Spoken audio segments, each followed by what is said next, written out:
Good morning, everyone. Welcome. Compassion is the mother of virtue.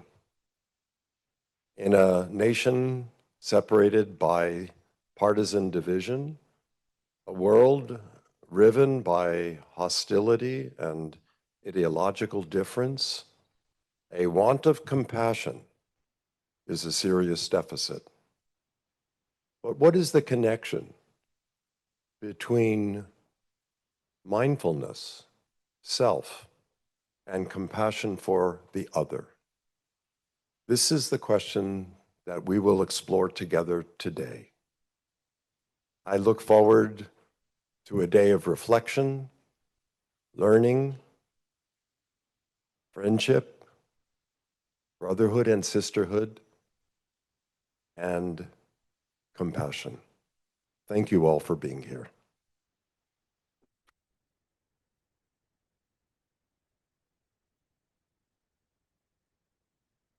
Let me add to Harvey's welcome. I know many of you come from across the country and taken time out of your full schedules. This year has been a challenging year for our country, the world, our university, our school, and our department.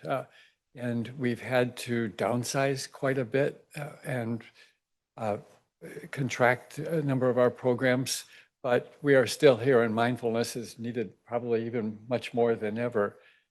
But despite the limitations, we have been able to move forward on several fronts, several programs. And one of the things we've been able to do is bring aboard Trish Hart and as our senior program director. So we're really grateful that she's worked very hard with Brett Otis over the last few months and our planning committee to bring together the program for today. As Harvey said, our world is suffering a deficiency of compassion, and we thought our planning committee thought that that would be a good topic for today. So I'm not going to take any more of your time except to say thank you to Trish. She has a lot of experience before coming to us, both in mindfulness, wellness training, and organization and management, which a lot of us are not so good at that. So we've really appreciated her efforts to bring us all today. You've already met her via email quite a bit over the past few weeks. So I'm going to turn it over to Trish. And again, thank you for being with us today.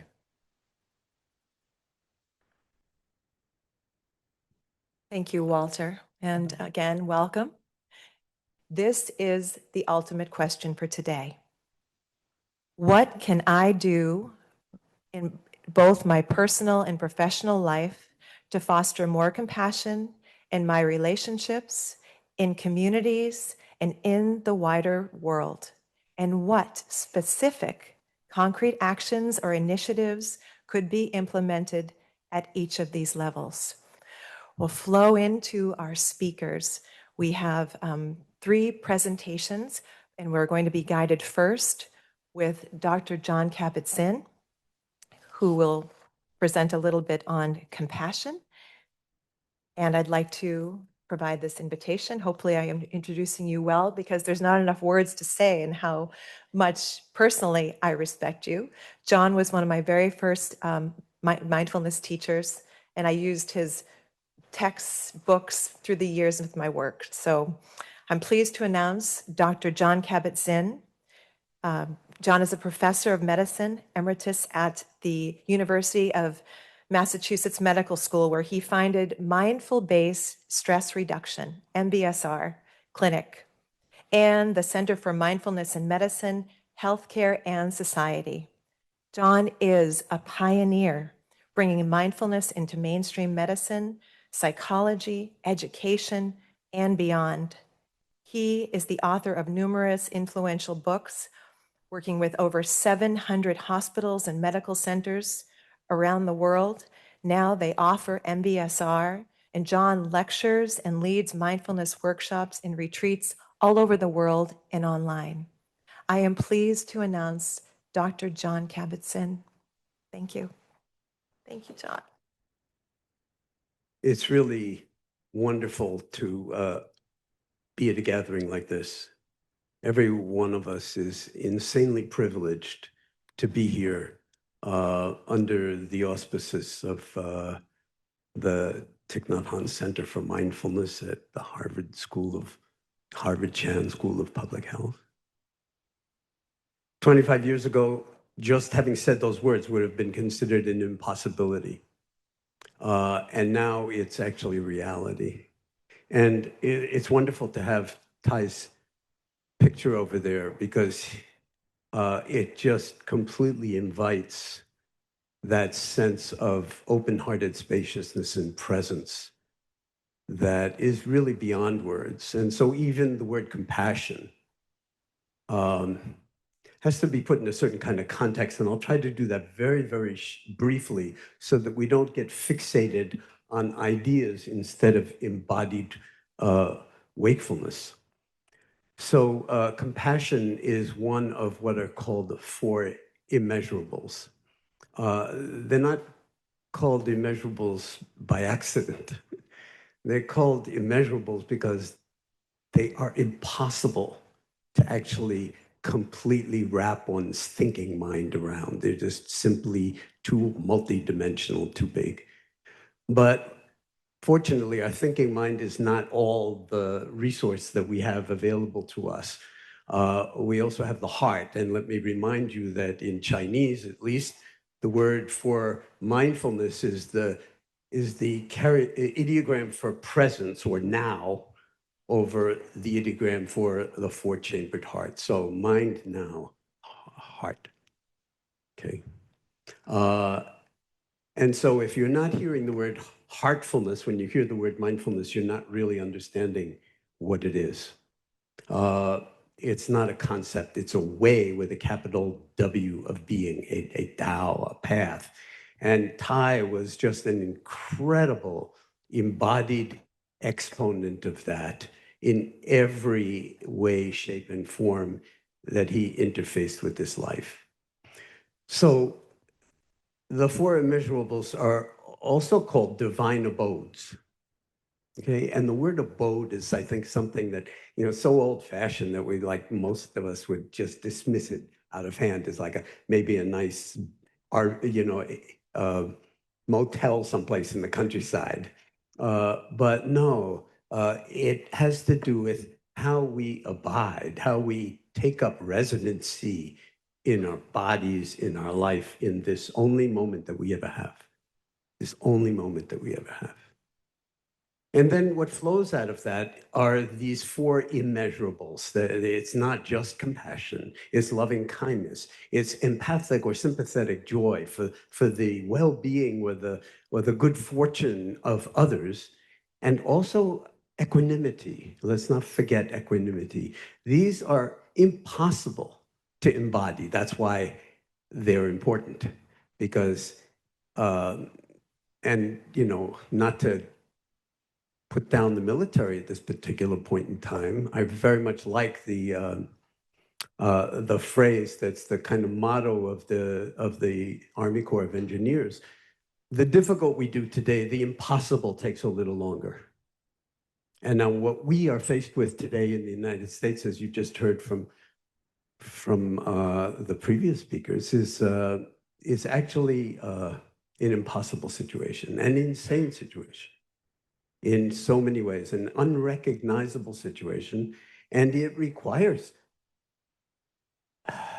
the boundless spaciousness of these divine abodes, embodied in each one of us, not as a kind of, I should do this to be a good person, but because the house is on fire and we need to take action. So I want to just make a few comments about compassion as one of these four divine abodes. When we practice mindfulness, we are basically abiding. We're taking up residency in the boundless spaciousness of, and then you fill in the blank. Do you want to say awareness? That would be appropriate. Also, the boundless spaciousness of the present moment, of the boundless spaciousness of the human heart. So the practice is actually, we're all born with this boundless spaciousness. It's like everybody is born with awareness. But accessing it when we need it, that's a whole other story. And so mindfulness, compassion, it's always access that's the critical moment. And that's why we have to exercise the muscle of practice. The mind goes off. The recognition function of awareness sees the mind is caught up in some kind of turbulence, using and theming, othering, exactly what Harvey was speaking about. A kind of root cause in some sense of all of our difficulties is not seeing our common humanity. And Thai was incredible on that score. Even in the midst of his country being completely destroyed, he refused in a certain way to blame an other,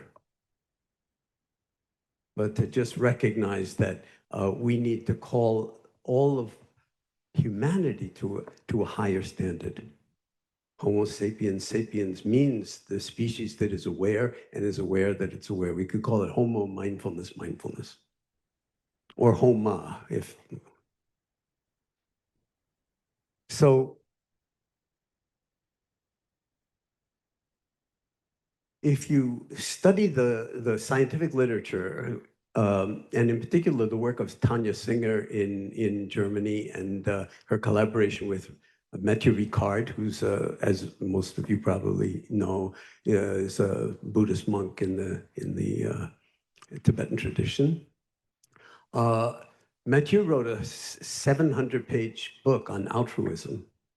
And he and Tanja, in Tanya's lab, went into the whole question of like differentiating empathy from compassion.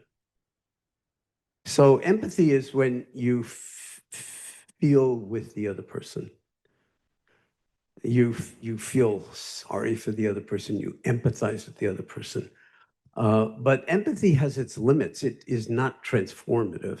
Compassion is actually a verb. It's an impulse to move in, to be of some use, not to just feel, because as they say, the near enemy of compassion is pity. So empathy is not pity, but it's really a sadness at what's going on with the other. But compassion is a kind of action impulse to carry part of the burden, to hold up the other, to even if it's just by your mere presence, or a tear, or an arm around the shoulder, or something like that. So I'm really looking forward to this entire day as we investigate the nature of compassion as a way of being, again, with a capital W of practice. And as they say, what we're really talking about is Dharma, okay? A kind of deep, sometimes called Buddha Dharma, but, and please don't take any offense, the Buddha actually wasn't a Buddhist, he was a Buddha. And the message, as I understand it, was to become a Buddha. And one way to do it, of course, is to be part of a Sangha of intentionality. And that's how we sometimes differentiate ourselves. But the important thing is to wake up to our true nature. And that true nature is not singular, it's more a we than a me. And so you can actually be mindful of how much of the time do you center yourself? Do you privilege yourself in your thought process, in everything? It's I, me, mine. What about a larger recognition of that through mindfulness? And then, as they say, it's two wings. There's mindfulness, and Thich Nhat Hanh was one of the most extraordinary exponents of mindfulness. But mindfulness and compassion, two wings, one bird. And we've got to be really careful to be the bird, okay? And not to sort of get too caught up in our vocabulary and even our sort of definitions or algorithms around this or that. Yes, when we're studying the science of meditative awareness, embodied wakefulness, yes, we need to explore all of that. But when we're actually in community like this, in Sangha, then be the bird. I was recently at a conference at the UN in December in Geneva, called by the Office of the High Commissioner for Human Rights. Volker Turk is his name. He's a deep Dharma practitioner. And this conference brought people from all around the world, practitioners, scientists, scholars, people from every religious persuasion. Because mindfulness is not the kind of property of the Buddhist tradition. The Buddha recognized the essential nature of humanity in mindfulness or heartfulness, and it's shared in absolutely every tradition, including the tradition of no tradition. It was secular, pursuits of one kind or another. So I would say, and I love the way both Harvey and Walter started out recognizing that the body politic is bleeding. It's not just crying, it's bleeding. And it's not just the body politic of the United States, although we're the sort of proximal kind of inflammatory element of it at the moment, but only one of many. As you know, there are all sorts of wars going on planet Earth, and for what reason? For no reason whatsoever other than our complete ignorance of what's most important. And the planet is also has a stake in all this. We just sent all these people to the moon. 4 people have been further away from planet Earth than ever before, and you've probably all seen the pictures, and you can't help but just kind of marvel when you look back and you see the Earth. No dividing between Canada and the United States. No sign on Greenland that it's Danish and not Trump land. It's just one planet, and the more planetary scientists investigate it, the more they understand that the planet itself is this kind of like its own highly complex dynamical system that is more like a living organism than anything else. And that is, everything has to do with interdependence, something that Thich stressed over and over and over and over again. So this is a critical moment on planet Earth, and it's one of the reasons that the Center for Mindfulness at Harvard is so remarkable and in such a kind of fulcrum position to actually leverage true liberation, true liberative transformation in the world. And the world is really the patient in this case. Public health is the public domain of the world.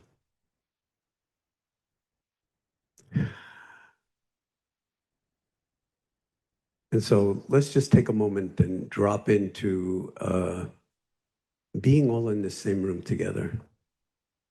The room actually is as big as the Earth. Or actually, if you investigate your own awareness, try to find the center of your own awareness. Try to find the outer edge, the periphery, the circumference of awareness. I said your own awareness, but that's misspeaking. You can't claim that it's yours. You were born with it. It was just gifted to you. But see if you can inhabit it for now. And as we go through the day, and maybe also with the intention, as the neuroscientists say, to reset it as your default mode. Instead of defaulting to using and theming and dualisms and liking and disliking and wanting and aversion, how about defaulting to open-hearted wakefulness, kindness, compassion, empathic joy, and let it be truly joyful. Surrender to that impulse to actually have it also be okay so that we don't fall into a profound dualism here. And then cultivate, embody, enjoy, smile. Not Thich Nhat Hanh smile, your own smile of equanimity, of recognizing the power of not knowing, not falling into too reactive and orientation and keeping the heart as wide as the world. So may this day really unfold in beauty, as the native people of this continent say sometimes. And may each one of us be a completely integrated and whole exponent of inquiry into what our collective and our individual karmic assignments are. I also want to share a video, and I'll say a few things about it. This is a video by a woman named Margaret Cullen, who has developed something called Compassion Core. And just to give you a little bit of an arc of who Margaret Cullen is, when I asked somebody a very long time ago in California who the best MBSR teacher in California was, he said Margaret Cullen. She's been an MBSR teacher forever and a really good one. And then she collaborated with Paul Ekman and Alan Wallace to develop something called, I forget what it's called, but it's like mindfulness, what is it? Mindfulness-based emotional balance, yeah, which she brought into the school system, in the public school system in California. Now she's developed this Compassion Core, and this film is 6 minutes long. It's a fundraiser. You can disregard the fundraiser aspect of it, but I thought that because our subject is compassion, that this is a kind of one of an infinite number of examples of someone who took this very seriously. The other thing I'll say is that she also taught with Thich Nhat Hanh Center, who, if you know, was the Dalai Lama's principal English translator for many years, who developed something at Stanford Medical Center called Compassion Cultivation Training, CCT. And this grew out of that. So it's not a proprietary thing. It's one of an infinite number of examples of someone who decides that it's possible to take responsibility for a certain element of the world and then bring what one most wants to bring into the world into reality. So let's play it. We heard so much from Dr. Jon Kabat-Zinn that opened our heart in that video. It's just so vast in this space. So as we move into our programming a little bit more deeply, I would like to introduce Dr. Chris Germer. Some of you might know him from the Boston area. He's a psychologist and expert in compassion. I met Chris years ago at the Cambridge Insight Meditation Center. He didn't know I met him because it was online. And from there, I knew I needed to train with him. So I did a training with Kristen Neff and Chris, and he has so much to bring to us. Compassion at an individual level. The name of Chris's presentation, we all need this: self-compassion, loving others without losing ourselves. I'm pleased to announce Dr. Chris Germer.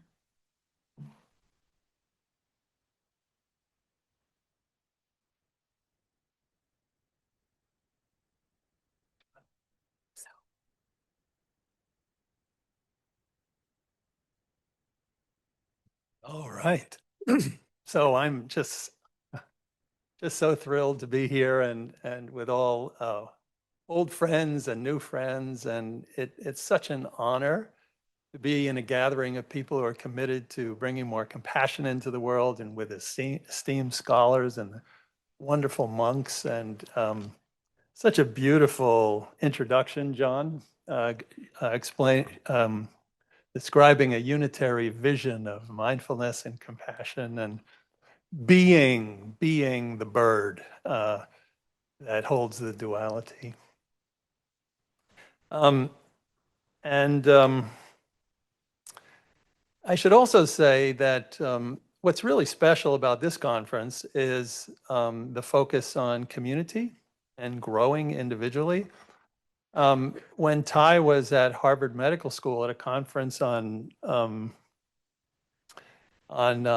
psychotherapy and meditation, Jon asked him a question. I don't know if you remember this, Jon, but the question was, mindfulness is now mainstream. What's missing? And Thai said, Sangha. So here in this conference, we are embodying that. It's so wonderful to be here. My topic, self-compassion, tends, perhaps not in this crowd, but tends in the general public to have a kind of a cringe factor, a negative valence because of various misunderstandings about it. But masters such as Thich Nhat Hanh and the Dalai Lama have actually been strong advocates of self-compassion for many years. So for example, Thai said, go back and take care of yourself. Your body needs you. Your feelings need you. Your perceptions need you. The wounded child in you needs you. Your suffering needs you to acknowledge it. Go home and be there for these things. And this is all of us. And then the Dalai Lama said back in 2012, for someone to develop genuine compassion toward others, first, they must have a basis upon which to cultivate compassion. And that basis is the ability to connect to one's own feelings and to care for one's own welfare. Caring for others requires caring for ourselves. So what is self-compassion? You know, the research shows that we're actually much more compassionate toward others than ourselves. And I've been all over the world teaching this, and actually that fact transcends cultural differences. So an informal definition is treating ourselves with the same kindness and understanding as we would treat a good friend when things go wrong. So it's essentially a U-turn. So toward that end, I'd like to invite you, I'm going to offer you 3 very short practices in the next 20 minutes. The first one, and this, if ever you're stuck and wondering, how could I be compassionate in this moment? Just one question to ask yourself is, how would I treat a friend? How would I treat a friend? So right now, I'd like you just to think about a problem in your life. Not a big one, a mild to moderate one.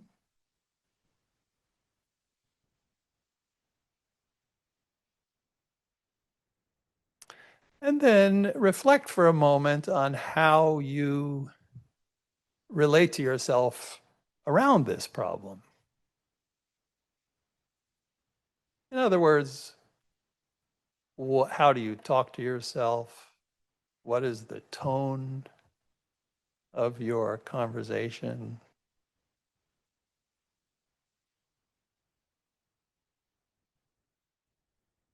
What's your body posture when you think about it?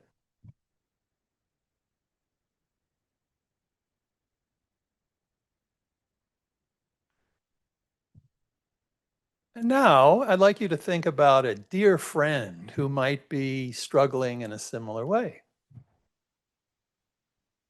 Imagine you're going to pop over at this person's home and they tell you, this is my situation.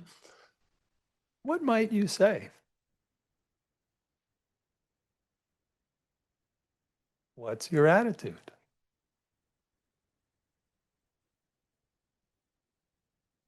If there's any physical touch, what might that be like with your good friend?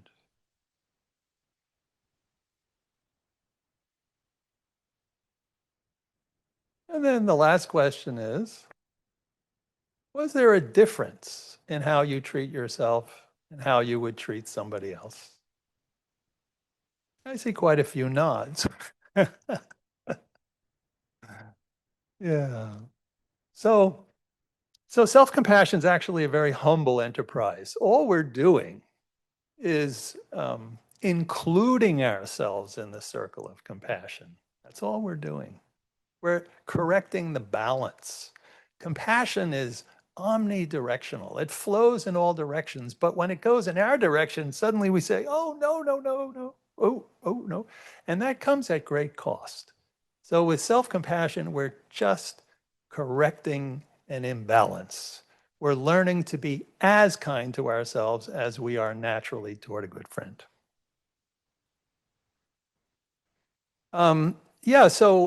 Jon beautifully mentioned that mindfulness and compassion, they're two wings of the bird, and we want to be the bird.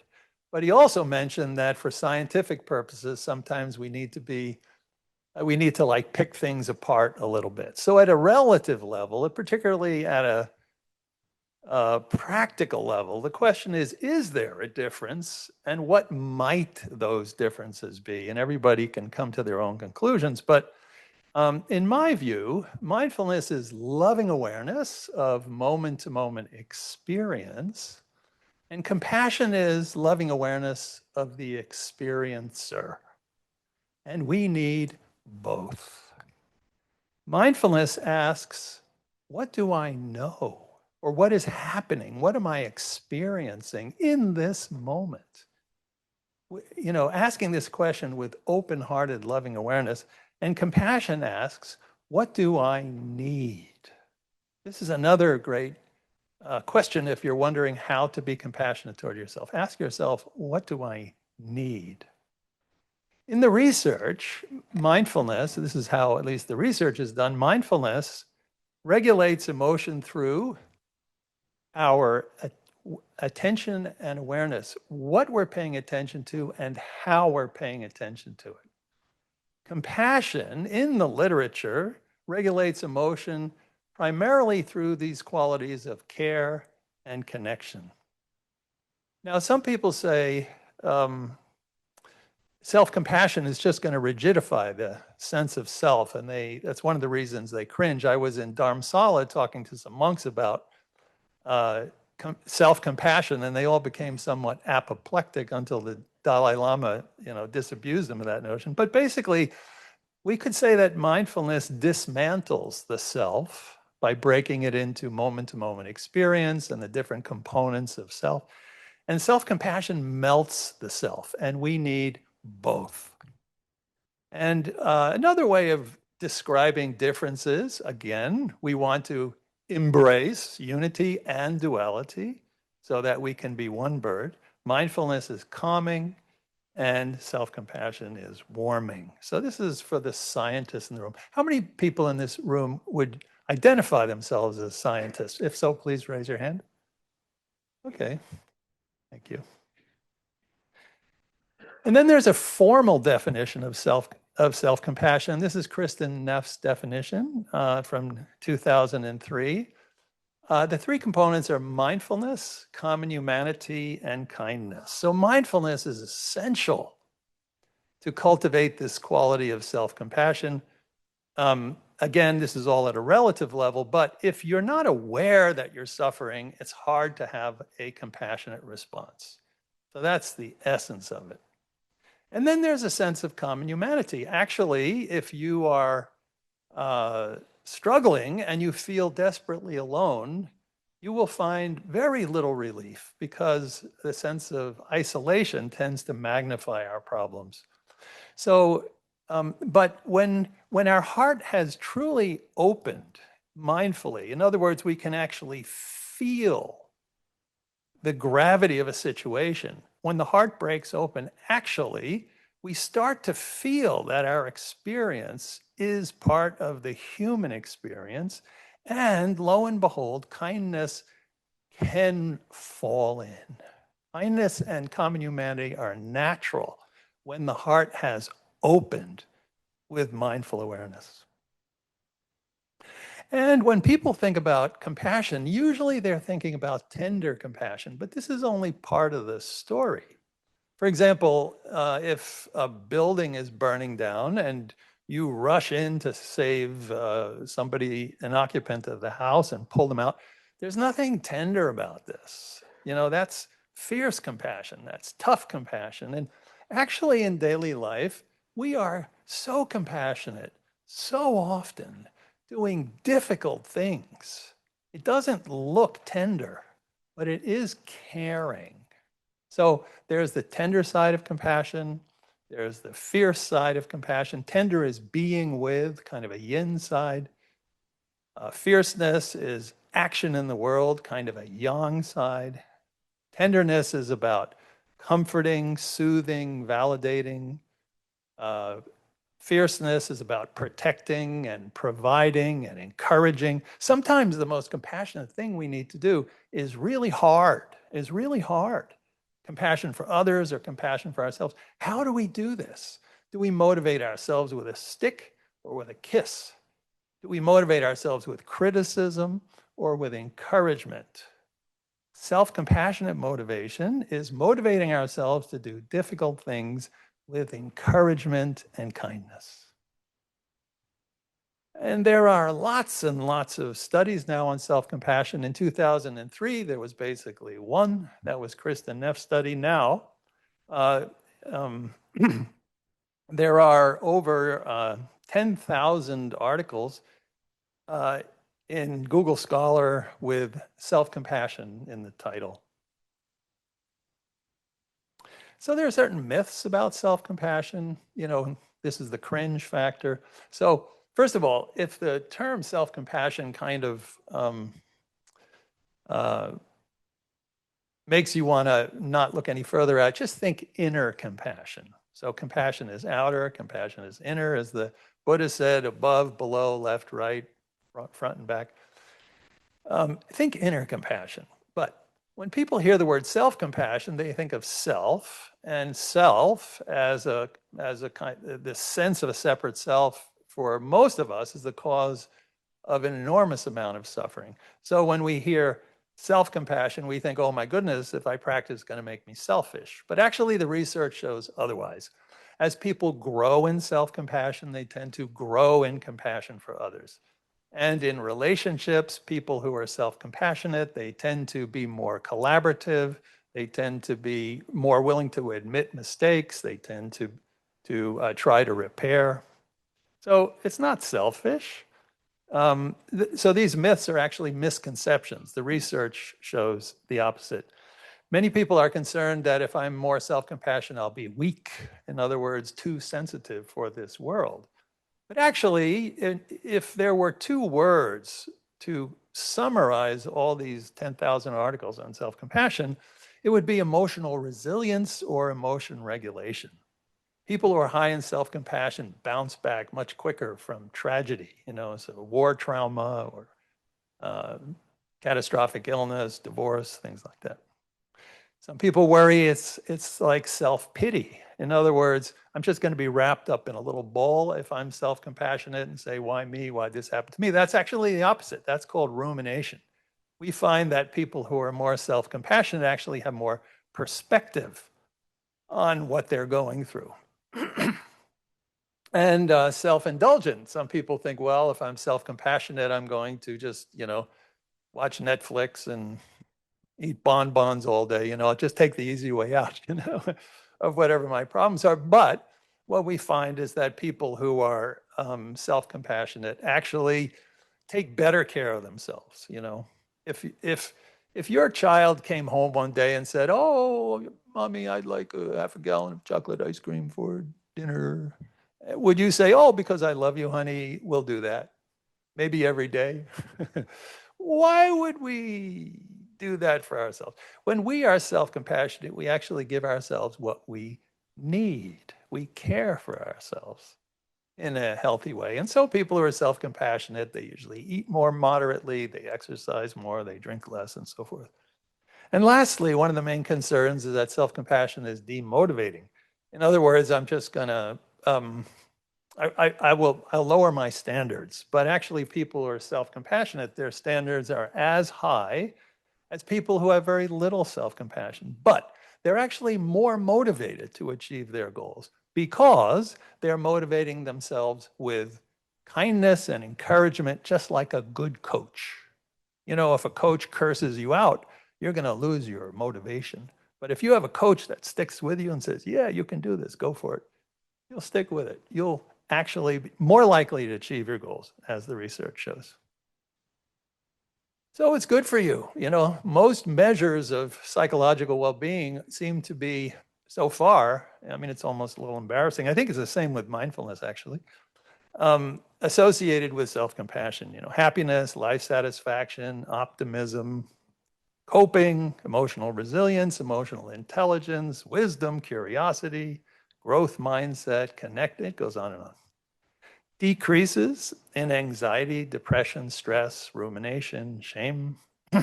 Improve physical health, immune system works better when we're being self-compassionate, and people who are compassionate have healthier behaviors and also more satisfying relationships. A study recently done showed that self-compassionate people are more likely to have a social equality orientation rather than a social dominance orientation, which is quite helpful in this current day and age. And then the question is, how does it work physiologically? So in general, it seems lower sympathetic arousal, less fear, increased parasympathetic activity, in other words, heart rate variability, more sense of safety, and also executive control, activation of the prefrontal cortex. And so there was a really great study by Diane Joss and Zev here in the front, in which they taught people mindful self-compassion program, and there a certain number of people had decreased judgment. And then they looked at resting state MRI, and they found that the functional connectivity, in other words, I don't know what another word for that, the strength of the connection between the posterior cingulate, which is kind of the hub of the default mode network, self-related thinking, that the connectivity between that part increased to the prefrontal cortex, and it decreased to the amygdala, which is the part of the brain that gets triggered when we experience stress and fear. So in other words, being less self-critical, in other words, less self-judgmental, seemed to shift the self network in the brain so it partners more with the thoughtful regulating regions, the prefrontal regions, and less with the fear and threat system. So we even have an idea coming right out of Cambridge on how this works. And then there are also psychological mechanisms. Pretty consistently across the research, self-compassion is associated with secure attachment. In other words, feeling safe inside our own skin. People who, as children, experience secure attachment, more likely to be self-compassionate, but anyone can learn self-compassion. Reductions in shame across the board. As self-compassion goes up, shame goes down. And also non-avoidance. When a person has self-compassion, they're less likely, they have more courage to face difficult things, you know, because they feel like, actually, I can do this. I can do this. So they don't avoid stuff. So if you have a traumatic experience, you're not going to hide from it the rest of your life if you have a lot of self-compassion. It's an inner strength. And also counter conditioning. That's another mechanism. So if we pair, if like, for example, at one point I was terrified of public speaking, and then I started to say loving kindness messages to myself over and over again, whenever I started to think about some horrifying upcoming public speaking event. And over time, whenever I started to think about, you know, public speaking, a new voice would be in my head saying, oh, may you be safe, may you be peaceful, may you be. And then what happened to me at one point was I looked out over at the crowd after I had this new voice in my head, and everybody looked beautiful to me. So that was my first lesson in how, when we give ourselves kindness, it very quickly spills over into kindness for others. So there are many ways to learn self-compassion. Research is very clear with mindfulness-based stress reduction and mindfulness-based cognitive therapy. Those trainings increase self-compassion. And there are specialized self-compassion trainings like the Mindful Self-Compassion Program, and also compassion training programs. increase self-compassion. But we can also learn self-compassion by attending a successful psychotherapy, by owning a dog, by practicing yoga, by taking long hikes in the woods, by practicing compassion toward others. You will likely increase your self-compassion. But then the question is, how does that work?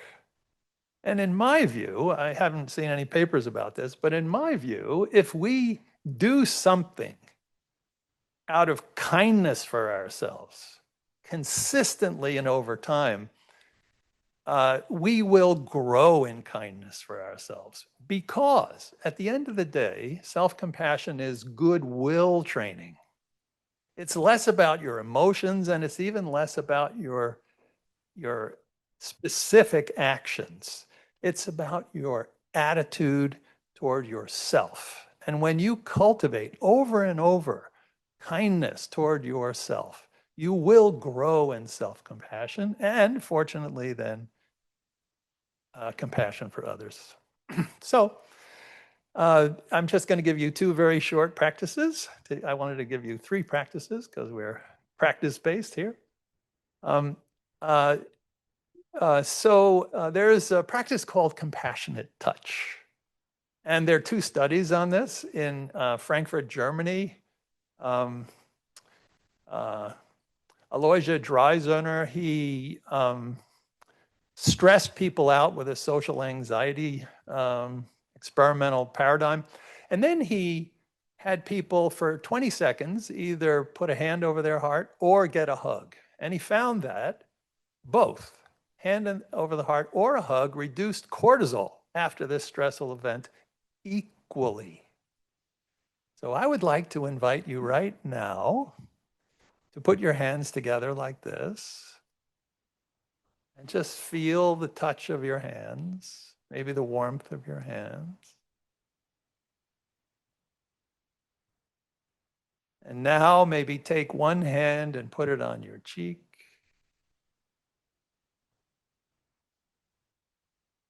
Maybe add the other hand on the other cheek.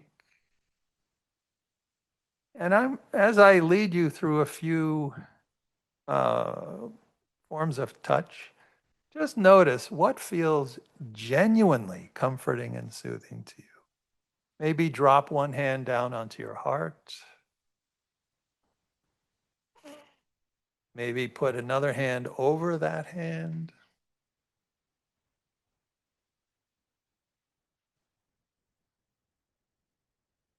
Maybe drop one hand onto your solar plexus. Maybe add another. What feels genuinely soothing and comforting? Maybe put one hand over on your right hand on your left shoulder. Maybe rub that shoulder a little.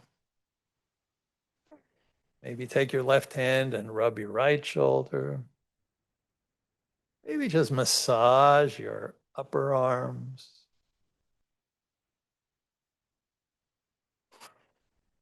Or if you're feeling the need for a little boldness or strength, maybe make a fist and put that over your heart and then take the other hand and just place that over that fist. This is a strength with heart gesture. So now just taking another 30 seconds and finding for yourself what form of touch is genuinely comforting and soothing to me.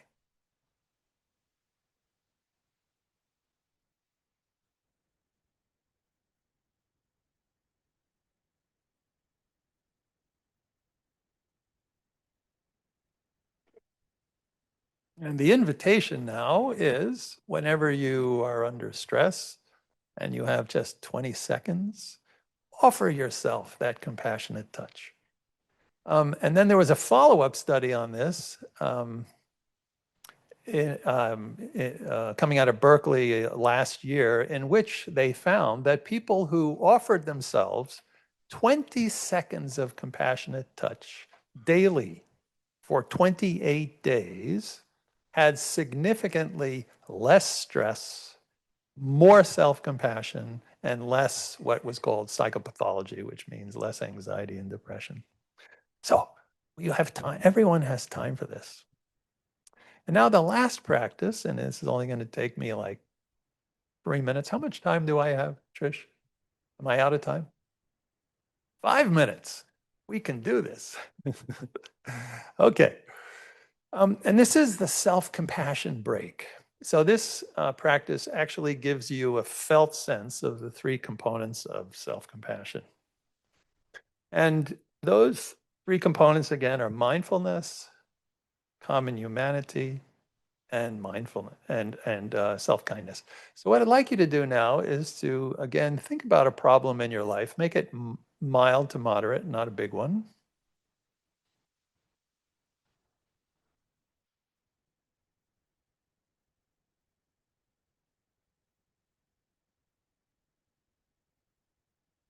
And as you think about it, also allow your awareness to drop inside your body and feel what it's like inside your body when you bring this problem to mind.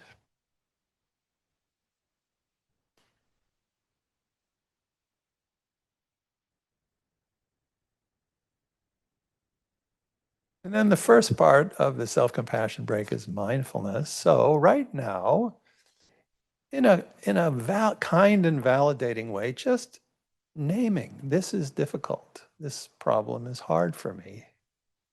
This is challenging. This is stressful. Ouch. Any language that works for you, validating the difficulty.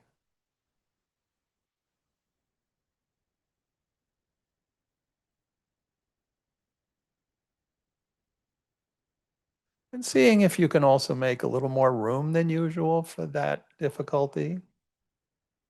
Knowing that it's part of the human experience. We all experience stress.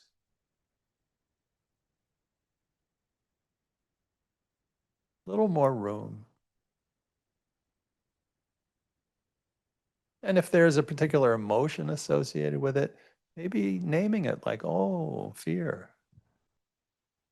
Oh, sadness. Doing it as you would for a friend.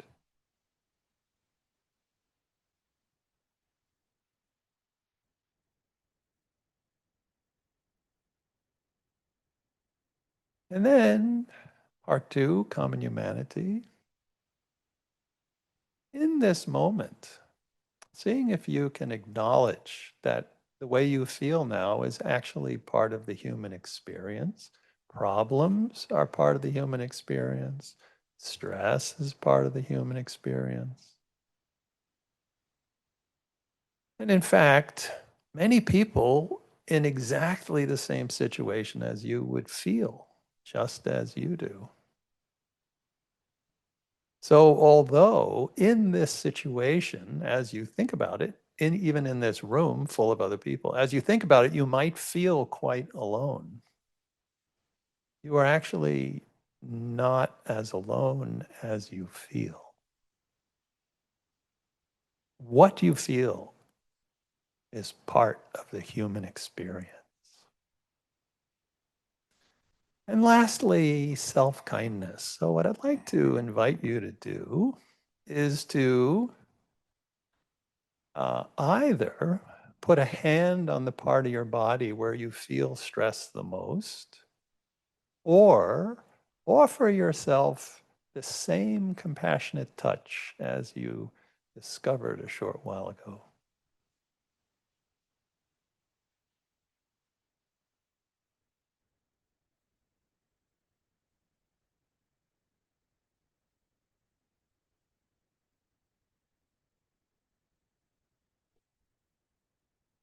And now, in addition, imagine that someone were to whisper into your ear right now words that you need to hear, words that would be genuinely comforting, that would allow your heart to rest. So perhaps you would hear words like, "You can do this. Have courage. I'm with you. You've got this. I believe in you. I trust you. I love you." Are there any words that would land really well for you right now, that would allow your heart to rest?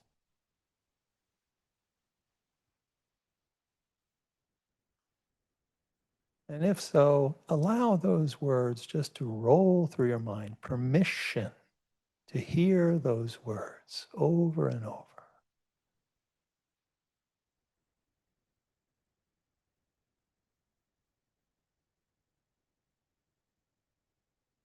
Permission to include yourself in the circle of compassion.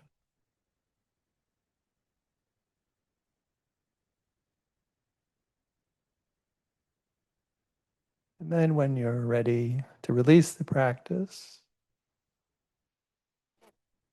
slowly open your eyes.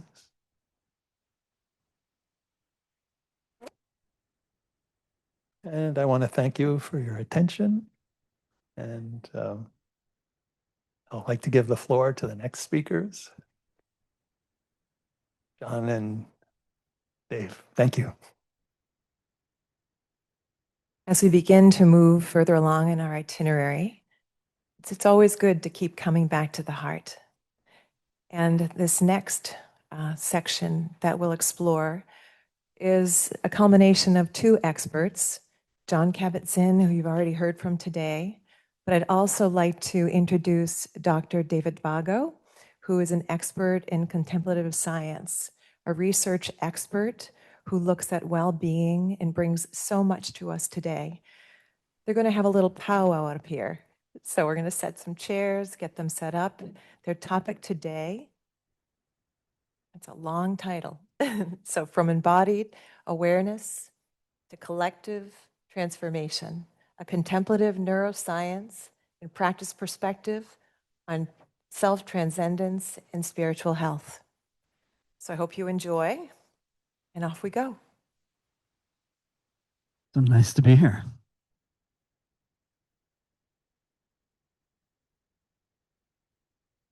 Hi, Dave. And Jon, we should probably share a little context. I've known Jon for many, many years, maybe 20 plus years now, as both a mentor and teacher, mindfulness, but also working a lot together through the Mind and Life Institute. We first met, I think, in 2005, and really as a loving friend and colleague too. So I really appreciate and a lot of gratitude to share any time and space with you. Thanks, Dave. So I said a lot earlier and pushed us a little bit off timing. So I'm going to sort of invite you to begin this whole dialogue, and we'll just play together. Well, thank you. I'd like to also acknowledge Alyssa Apple, because she's also a dear friend and colleague who was supposed to be here with us, and unfortunately she could not be. We will try to embody some of Alyssa, but talk directly about this experience of embodiment and provide a little context from science perspective, which I hope to provide some data points there, but also from the practice perspective. And maybe I can prompt you a little with some questions or some prompts that could help encourage. Sounds great. So what does that really mean to you when we talk about embodied awareness? And how do you see compassion specifically showing up in our bodies to really have an impact on ourselves and the world around us? This is a profound question, and I think the science of this is really in its infancy, but I think we all have a kind of sixth sense that lets us know when somebody is truly present as opposed to somebody's running some kind of algorithm in the back of their head and they're kind of half relating to you. The Dalai Lama is called Kundan, which means presence in Tibetan. And when you are in his presence, and many of you probably have had the experience, you really feel it. Thich Nhat Hanh the same way. It's like there's something about presence that actually radiates out of the full dimensionality of the person, and the body is a very big part of it. And in the classical Buddhist teachings, the body is the first foundation of mindfulness. So when you're practicing, you start with the body and with the posture of the body, and then the experience of breath moving in the body. So it's really important not to make this more complicated than it is. It's like we're all already embodied, but most of the time we're lost in our heads. So we forget that we actually are embodied. And then I don't have to tell you that if you experience mindless touching, how long does that take you to actually have a reaction to it? I mean, to mindless touch, you know it instantly. And it's aversive, right? Because you already know that the person is running is not truly present. So this is a kind of deep interior capacity that we already have, just like mindfulness, so pure awareness. So it's not a matter of getting anything or acquiring something new, but rather coming back in touch with something absolutely fundamental about our own humanity. Yeah, the touching part is really interesting because most people are probably familiar in the therapeutic context. Touch is usually not allowed, but it seems to be one of the strongest aspects of some form of feeling good, and some aspect of healing. When you get a hug, hugs can be so healing, but we often avoid touch in a therapeutic context. So some of the practices that Chris led us through with self-touch were so profound and gives us a connection to ourselves and our bodies. How do we grapple with this idea just for all of us in a therapeutic context, or just even through the practice of mindfulness, when a lot of times we are not connected to each other through touch or body? Well, one way in the therapeutic relationship would be, and I'm not telling you anything you don't already know, would be to actually be present, to be non-distracted. Probably you've all had the experience, and this is not a slur on physicians in general, but have you not at some point had the experience of either a physician or some other healthcare provider being distracted while they were asking you a litany of pre-digested questions about how are you? And we have a sense that that person is not really fully present and not really listening. It's kind of like it's a performative as opposed to intimate and authentic.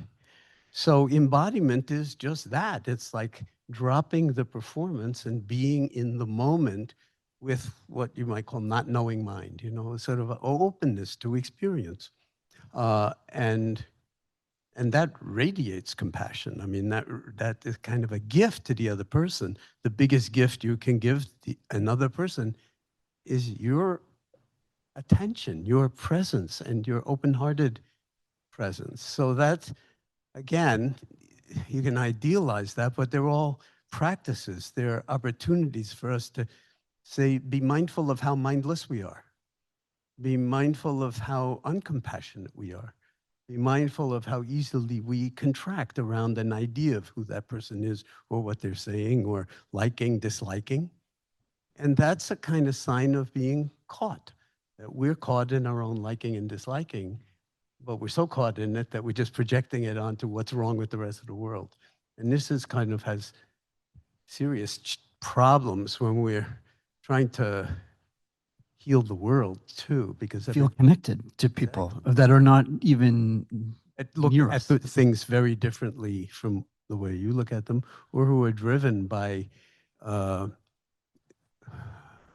motivations that are on the face of them really very harming in many different ways. And the Buddha diagnosed it. Let's just disclose that, you know, in the spirit of full disclosure. The Buddha diagnosed what's going on planet Earth at this moment 2,600 years ago perfectly. I don't think any diagnostician in the room could improve on greed, hatred, and delusion. That is what's going on at the moment. Writ large, writ small. And so the antidote, if you will, is wakefulness, is open-hearted presence, is mindfulness. How one operationalizes that. And then also in terms of the science and all of the research that you and Melissa and so many other people have been doing is like, what is going on in the brain when, you know, you put somebody in the scanner, for instance. Let's play with that one for a moment. Okay. And you tell them, you put somebody in fMRI scan and say, don't do anything, just lie there. And of course, like, what do you expect me to do? I'm in a cigar-shaped tube, you know, and like I can hardly move. And you're told not to do anything. Just lie there. And what happens is you see this incredible activity in the midline region of the prefrontal and frontal cortex. The what's so-called default mode network goes insane. I mean, lots of activity, and people were asking when this was originally observed, well, what's happening in there? I mean, what is going on in the scanner? And of course, what's going on is the story of me, starring me, and what I have to do when I get out of the scanner, or, you know, like what I'm going to cook for dinner, or whatever it is. So it's I, me, mine, the personal pronouns over and over and over again. And it's running like a constant program. And what mindfulness can do, and is in as self-compassionate a way as possible, is actually recognize that we're caught in some kind of loop that's actually best described as we're being human doings as opposed to being human. We're human beings. So the invitation is to actually learn how to be, how to drop into this timeless present moment. And then when people go through 8 weeks of MBSR, as Zindel Siegel and his colleagues at the University of Toronto showed, even after 8 weeks of MBSR, the default mode network, activity in the default mode network attenuates, and other aspects of the brain, including the insula, seem to become more active, and a kind of like you're outside of time in this timeless moment we call now.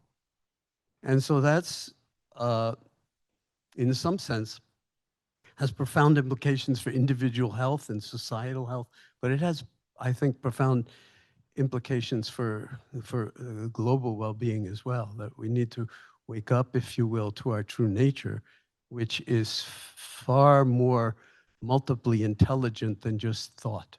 Thought gets us into a lot of dualisms, and then very often those dualisms lead to animosity and greed and hatred and delusion, and that's acted out big time.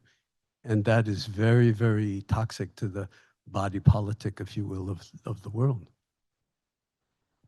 Yeah, I just want to back up a little bit with what you said about default mode network. I get very triggered as a neuroscientist when people talk about default mode, because it's a common narrative that we talk about in mindfulness circles, how we get stuck in this narrative. I don't mind if you criticize me over it, because I'm not a neuroscientist. So well, that's my thumbnail, you know. No, it's a good thumbnail, because there was a study back by Dan Gilbert and Matt Killingsworth many years ago that showed that about 50% of our lives is spent in that network, ruminating, being self-critical, and being causally connected to our unhappiness. In fact, that was a subject in that study. But what was the title of that paper? Remember? Does anybody remember? It's in Science. I mean, it was something like "Don't be here now" or something like that. It's a take on some kind of cliche. It has left a huge impact on the field as to how we are continually thinking about what our mind is doing when we're not doing anything. And we're stuck in this narrative. But we have to remember that when you take a really more nuanced or granular kind of look at the data, first, I think, just to back up a bit, when we do brain imaging, we can look at resting state connectivity, which is one thing that Chris talked about. We could look at the structure of the brain, or we could look at the function of the brain. And when we do the structural connectivity, we're looking at what happens about how these networks form while you're doing nothing, while you're just laying there passively looking at either a fixation cross or just mind wandering. And it happens to be a really powerful way statistically to separate the brain into about 13 different networks. And each of these networks basically are wired together and firing together to support different functions. So they can be sensory functioning, it can be language functioning. There's even a network specifically for pain. There's a pain matrix that comes active. And one of them is the default mode network. So it's just one of 13. There's another network that people often forget to talk about that I love talking about. It's called the frontal parietal network, or frontal parietal control network, which involves part of our frontal polar cortex and our parietal lobe and the insula and the dorsal anterior cingulate cortex that works all together. And it's a hub for all the networks. And what we see most often, if you take a really good granular look at the neuroimaging data, which I have for many years, what you see is this really interesting finding that that network comes online and allows, or at least seems to be supporting meditators to flexibly switch between networks with volition, to have awareness. It's really the meta awareness of where your mind is at any moment. So even if you're stuck, you might not be stuck. You may be just, planning for what your day is going to be like, but to know that you're there, to have the awareness that you're there is very critical. That's mindfulness, right? That is mindfulness. And it's trainable. That is trainable. That is a trainable skill. And you see that mostly in meditators, especially in advanced practitioners. It's one of the most important and most critical aspects of a meditation practice, where the strengthening of mental muscle strengthens that particular network more than just dampening down the default mode, because that's not the only narrative that we want to care about. And isn't there also a kind of global, what they call gamma synchrony that arises? Yeah, we're throwing down some of these really good data points here. So another really important aspect of meditation research has been what happens electrically in the brain. So we can measure what's going on, the ripples, the frequency in which the brain is firing in electrical signals. And you can measure it in different frequencies: alpha, beta, gamma, delta, theta. Okay, they're all different types of frequencies that the brain is firing at. And that helps actually entrain these different networks to fire together. So one of those findings, there's probably three main findings in the meditation literature on electrical activity and frequency analyses, time frequency analyses. One of them is just alpha, which is about 8 to 12 hertz. You see it happens when you close your eyes and you're restful. In 1966, one of the first studies of Zen meditators showed an increase in this alpha activity when they're starting to meditate, and specifically around 8 hertz, which is also near the theta range, or 4 to 8 hertz range. And that particular frequency seems to be higher in amplitude, or almost tripling in amplitude, when we go into a focused concentration or meditative state, like a breath awareness practice. You start to move from this alpha, which is calm relaxation, into a very focused concentration, and that's when theta comes online across these midline structures, so midline parts of the brain, really looking at attentional control and monitoring. And that specific network has been attributed, or that specific frequency, theta, has also been attributed to or correlated with different health outcomes as well. So there's theta and alpha. And the last one is gamma, the one you mentioned. And gamma is about 40 hertz, or it's about anything between 30 and 80 hertz, really. But 40 hertz seems to be the sweet spot. And the reason why it's so interesting is that Richie Davidson and Antoine Lutz, back in, I think, 2007. And Wolf Singer later. And Wolf Singer was majorly involved in looking at gamma frequency, and he's an amazing neurophysiologist. But they showed that advanced practitioners, very advanced, we're talking thousands and thousands upon hours of practice, maybe some of the monastics here can relate to this, but the idea is the more you practice, the more you see this finding. And what you see is that it's almost like these monastics or highly trained meditators are able to sort of create a more spacious kind of clearing of all brain activity so that there's opportunity for this gamma band activity to start being more active. And you see it mostly when there is non-referential compassion practice being practiced by these practitioners. You should, let's stop for a moment and just let that term non-referential compassion resonate for a moment, okay? So this is when you be love. What's your sign say? I can't read it.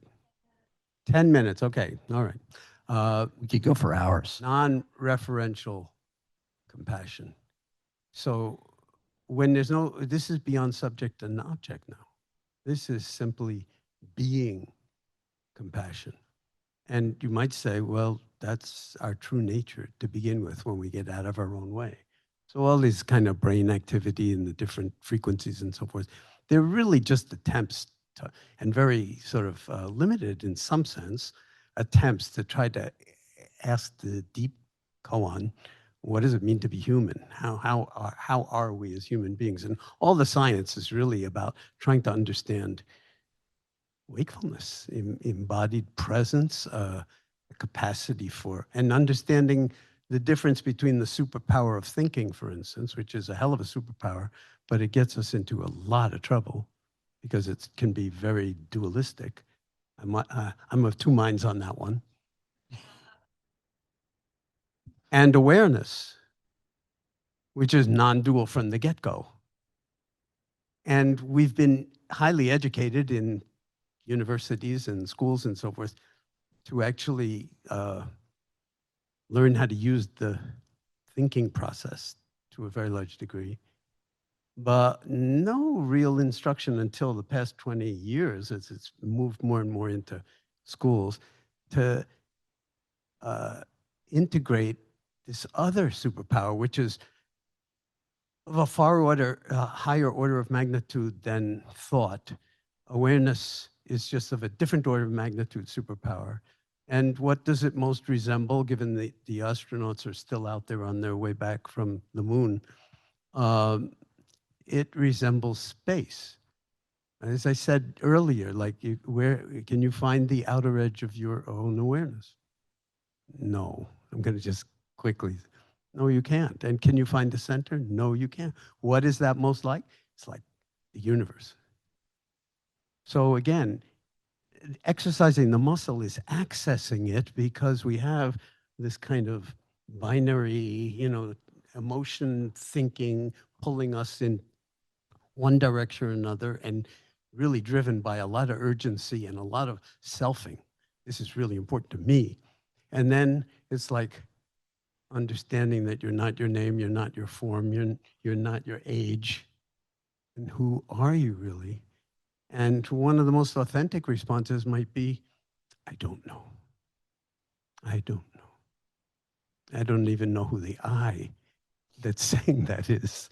And there's a certain kind of authenticity to that, but it's not the end of anything. That's the beginning of a like gigantic adventure in embodied wakefulness and not just compassion, but the sort of divine abodes or these immeasurable capacities that when we give ourselves over to them as kind of the most important guidelines for living in this only present moment, the world's already different right now. The world is different because we're having this gathering here.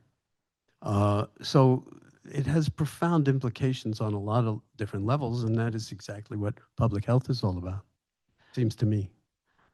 I want to pull you back a little bit back to this whole idea of tying embodiment and what happened with gamma band activity during a non-referential compassion. So this idea of non-duality, right? The othering that we do, and why does why does compassion work so well when we are under social threat necessarily, right? So you don't see it very often when we're in a global environment. We sit and practice, but it's so hard to connect with others.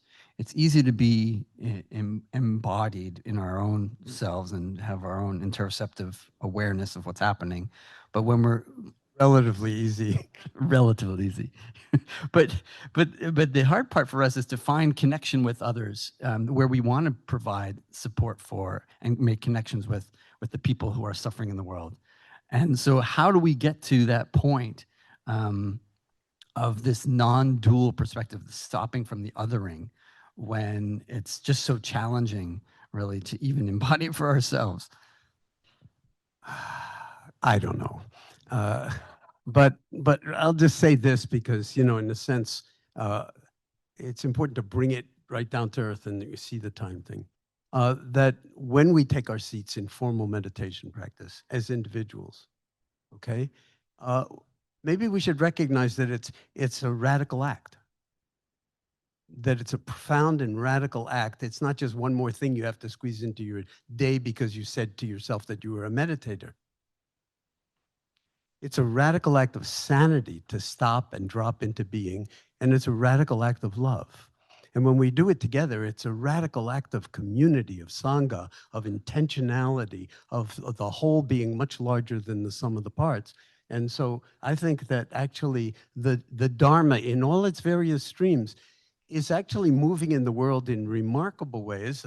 I've mentioned the UN, the World Health Organization. You might write them off like, you know, the Pope for that matter. I mean, there are all sorts of forces at play in the world right in this moment that have enormous potential for inviting humanity to wake up to the name we gave ourselves, Homo sapiens, as I said, and actually instantiate that before, you know what would wake us up really?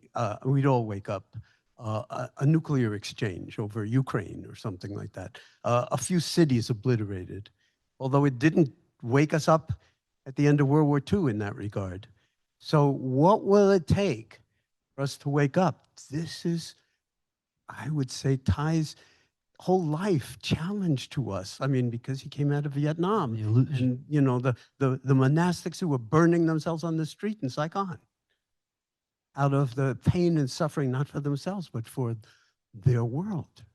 And so this is the koan, I think, for humanity at this particular moment in time. And that's why I love the confluence of streams with science and Dharma moving together in this kind of inquiry where nobody has the inside track on anything, but in the conversation, in the inquiry, we can each bring what it is that we do know and see and embody. And in that way, find ways to actually minimize harm and maximize well-being wherever we can on any and every level, from just waking up by yourself in the morning, if you live by yourself. I think we have to move to questions. So maybe one or two questions. If people have questions, can you come to the microphone? And while you're walking to the microphone, we can. We have time for questions? We have time for 2 questions. Oh, we do. Okay. A couple of minutes. Okay. I should say one thing about that, about the gamma band activity. Again, it is actually, there's health outcomes related to that non-referential, non-dual experience, by the way. You're clearing the glymphatic system of your brain at 40 hertz. Okay, that means you're removing metabolic waste products from your brain. There's now evidence for Shucks, now I'm going to be attached to that, to an endpoint. Well, yes, there's always pros and cons for maps, right?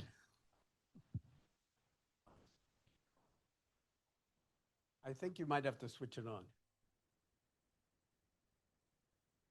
Yes, maybe now it's better. You can also raise it up if you want on that pole.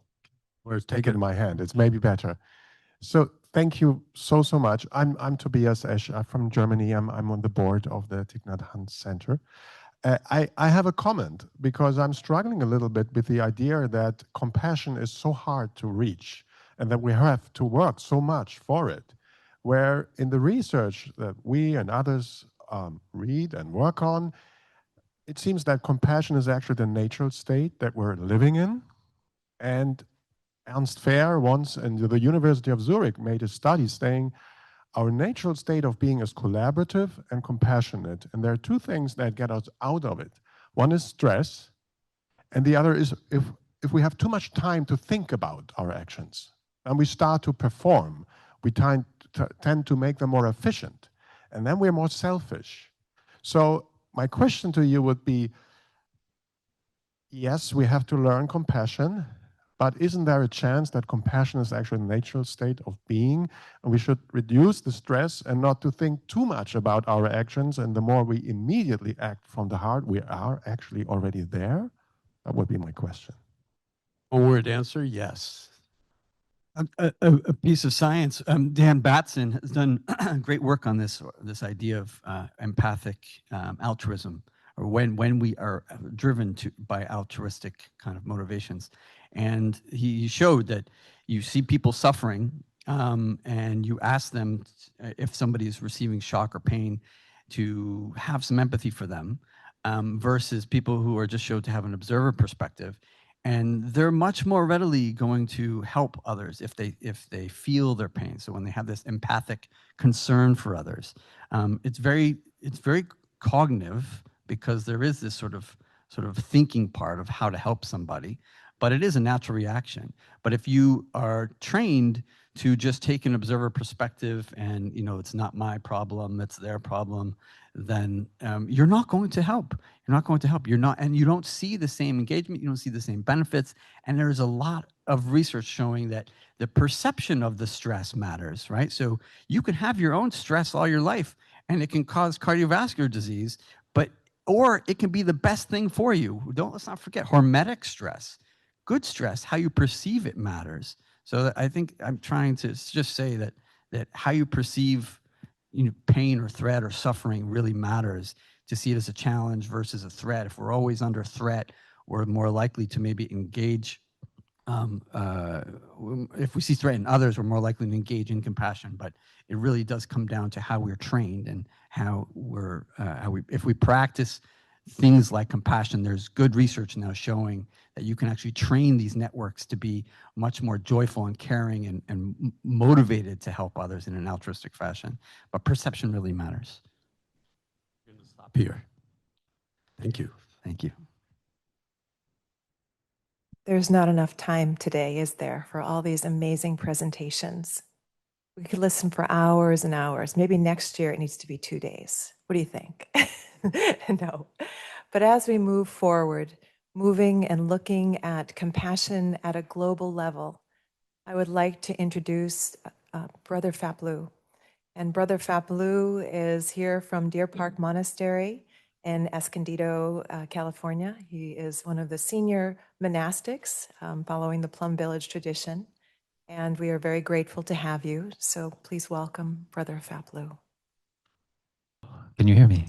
Oh, great. I get to stand out here. I have a remote control. I haven't ever done a PowerPoint presentation before. Walter asked me to give one of these talks, and so I thought just for fun I would do it. And I love this photo. This is Ty, our teacher. It's a photo taken by Jim Forrest, who was working with Dorothy Day when he was young as the Catholic workers. And he helped with Ty's work for peace in Paris. And so this was a playful moment. If you know our teacher, he was a great force for compassion in the world. Sometimes you saw him I saw him personally as a general, like a general of the armies, nonviolent armies of monks and nuns and lay friends. And this is another view of our teacher. He had an amazing sense of humor and playfulness. And I think that really gets to the heart of what our gathering is here today, that this playfulness that actually touches compassion. It's really when we lose that sense of ease, that sense of peace in our heart, and playfulness, that we harm ourselves and we harm others, and we lose our compassion. So anyway, I love this photo. And today I'm going to share a little bit, just a kind of overview of our community, because our teacher often felt that his greatest gift to the world is a community, a beloved community. And I want to just touch on something that Jon mentioned, which was in 1963. In June of 1963, the Venerable Thich Nhat Hanh Center immolating himself in the streets of Saigon. Many of us have seen that photo. Most of us, I think nowadays, we're not, maybe not born yet at that time, or we were very young, but I know I was not, but it's an image that continues to epitomize the struggle and the conflict in Vietnam. And of course, that was just when things were, well, I don't know, getting started, because we're in beginningless time, right? So we can't say when things could start. But I want to just say that most people are not aware that after that immolation and many others that happened in Vietnam, it was really an act of compassion, which led to us being here today, and to me being a monk and our community being here, because our teacher was a student at the Union Theological Seminary. Actually, he's teaching at that point. He had a position as a grad student. And the Ngo Dinh Diem regime had been repressing Buddhists in Vietnam, which is the majority of the population. And Thai felt that there needed to be a dramatic action to galvanize the peace movement. And so, without telling anyone, of course, he actually planned to immolate himself in the streets of New York City. And he held that in his heart for a few weeks, and he actually made all the arrangements for it to happen. And one day he was up in the philosophy hall of Columbia University with one of his mentors, Professor Horace Fries, who is a great professor of ethics. And Professor Fries asked Thai about the situation in Vietnam that day. And then he, about the situation with his brothers and sisters, monastics. And then he asked Thai, "What are you going to do?" And Thai was suddenly frozen, because he realized he could not tell Professor Fries what he was going to do. And so, and Professor Fries says, "Because you are here, you can be a voice for all of them." And then he went to Thai and he put his hand on Thai's shoulder. And Thai said it was like, he wrote in his memoir that it was like an electric shock went through his whole body. And he walked out of the hall, he gathered his things, and he walked down to West 109th Street, which is now Thich Nhat Hanh Way since last year, where he was living as in I think, 5th floor brownstone. And right when he got to that street, Thai said he abandoned his plan to immolate himself. And because of that, we are all here today. And there's a Thich Nhat Hanh Center for Mindfulness and Public Health. So just to say, one act of compassion can transform the world. So I wanted to share today about our community. Because I love our community, and I'm just up here as one representative of all the 12 monks and nuns who are here, as well as many lay friends. You see in brown jackets, the Order of Interbeing that Thai created in 1966. And a little bit about what I learned and we have learned as a community about how living as a community, practicing compassion, actually is the most effective way to transmit it globally around the world. That really, we can't do it as an individual. We need to do it as a community. And so how do we do that? How do we bring compassion to a global scale? So I'll talk about 3 of the practices which are key for that in our community, in our daily life. And then about these 6 harmonies, which are principles, guidelines that help us to live in harmony. And so, many people wondered, when Zen Master Thich Nhat Hanh passes away, will Plum Village continue? Will the community continue? Well, this is how Thai trained us to continue, and that's why we're still able to go around as a community and function as a community. So how do we deal with the polarization that Harvey and Walter and Jon and others have all referred to? I mean, we're bombing Iran. What's going on? Climate disruption, the climate emergency is in the back of everyone's heads. The Generation Z, they know nothing but a climate emergency. I mean, I grew up mostly unaware of it, but what's it like to come into the world with this knowledge of what we're facing, the anxiety and despair? So everything in our community is based on this insight of interbeing, which is really just saying non-dual awareness. Right? It's awareness that everything is interconnected. It's the basis of all science, is what we know, that there's no one cause for anything. Everything arises due to many causes and conditions.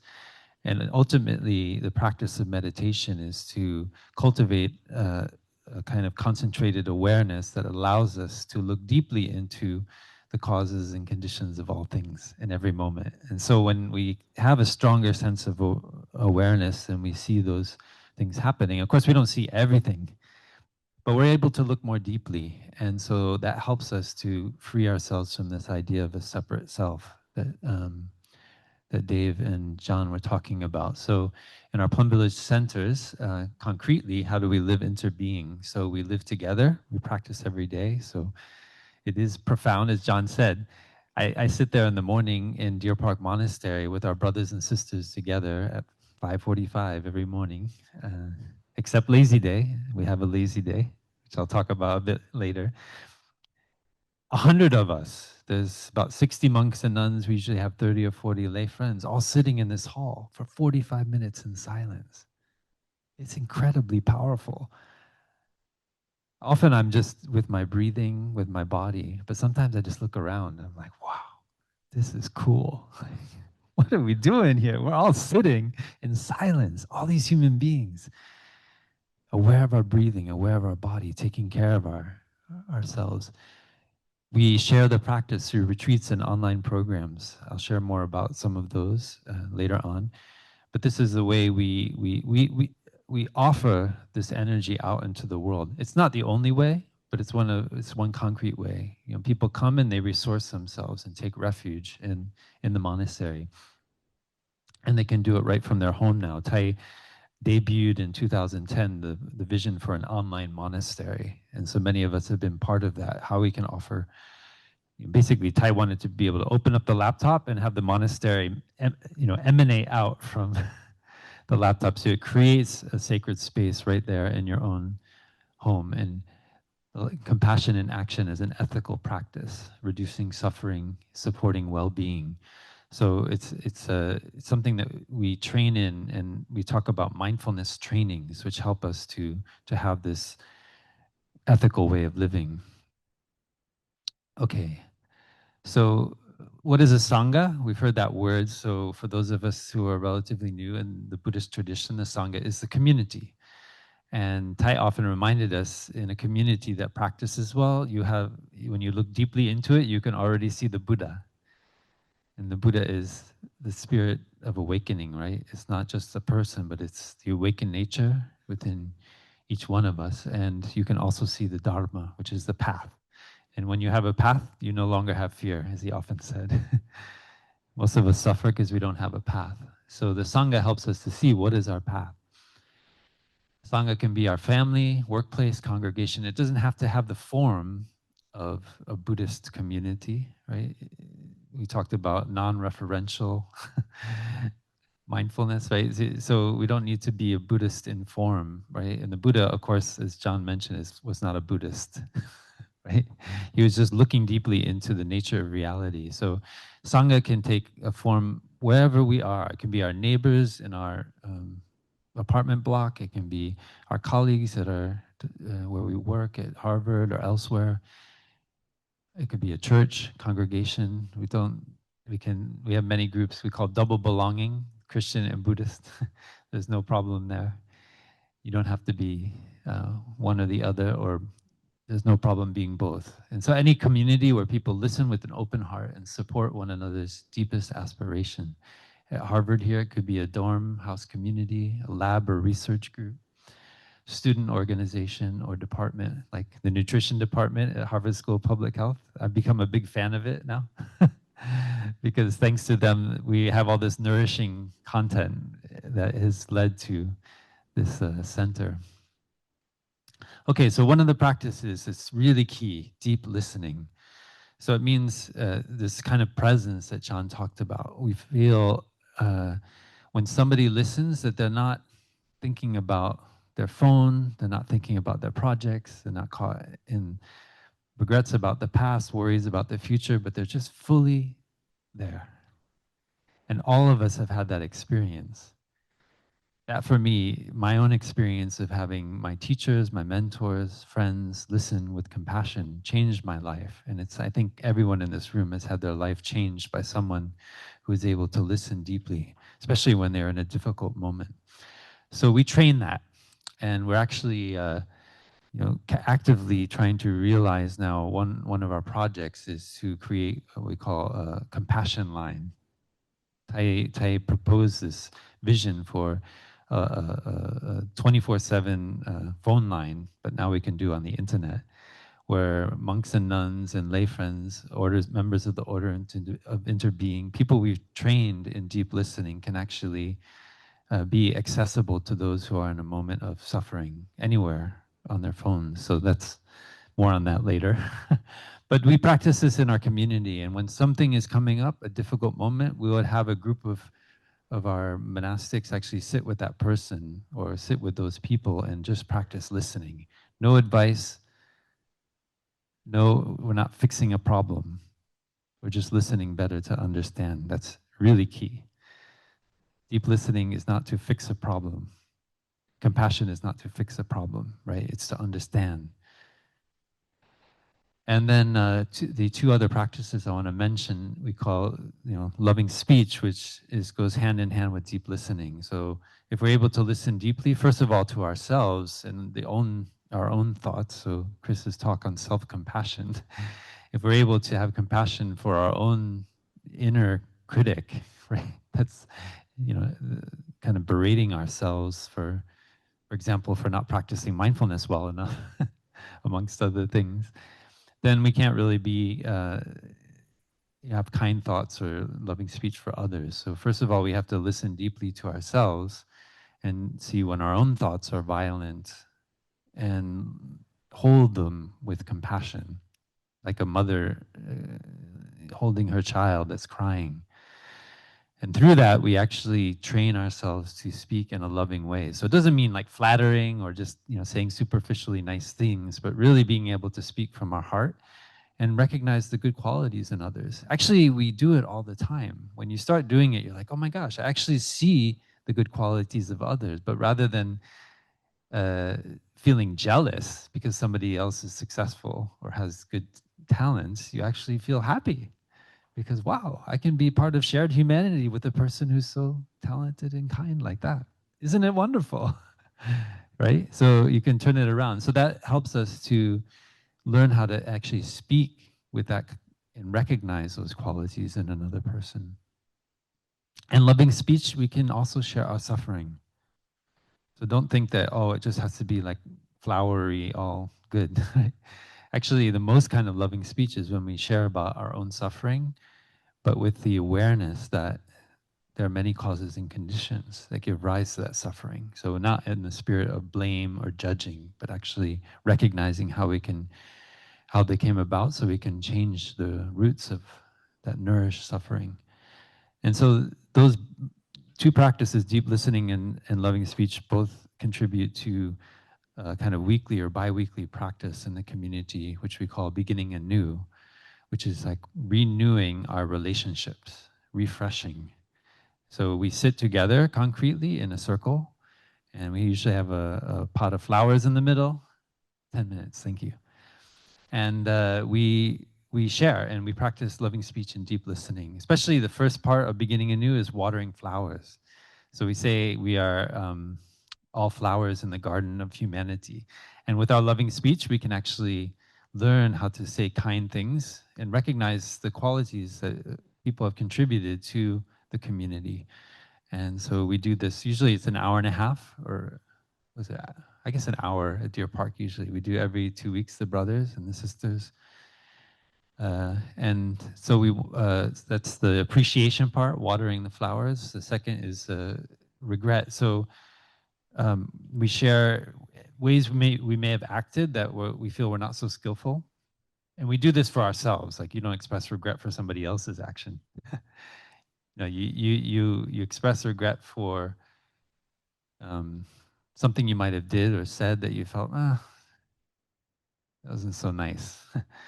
I want to express regret, or I was not very mindful, or I didn't show up for this session. And when you do that, so you start with watering the flowers of the other person, then you express regret. So then actually their heart opens up. So what you're doing is you're helping them to see that, look, I'm not perfect. I have qualities that are not, perfect, and I recognize that in myself. And then the other person can feel it's very easy to then approach and say, well, yeah, actually I did feel hurt about that. And that person's not going to react in a defensive way, you see? So it's a kind of a psychological thing, but it works. It's amazing. And so then the third one is sharing a difficulty. So we share in a way that we don't blame or judge, but we just say, for example, I had the perception that you said this, and that made me feel lousy. And I just wanted to let you know that. You see, that's the kind of language we'd use rather than say, did you ever said that? No. You see, so recognizing that we are limited in our own perceptions. John shared, I don't know. Yeah, so you have that only don't know mind, right? Which is that our perceptions are mostly wrong. And you don't want to back somebody into a corner so they feel threatened, right, when they react. So you share, this is my perception. This is what I experience.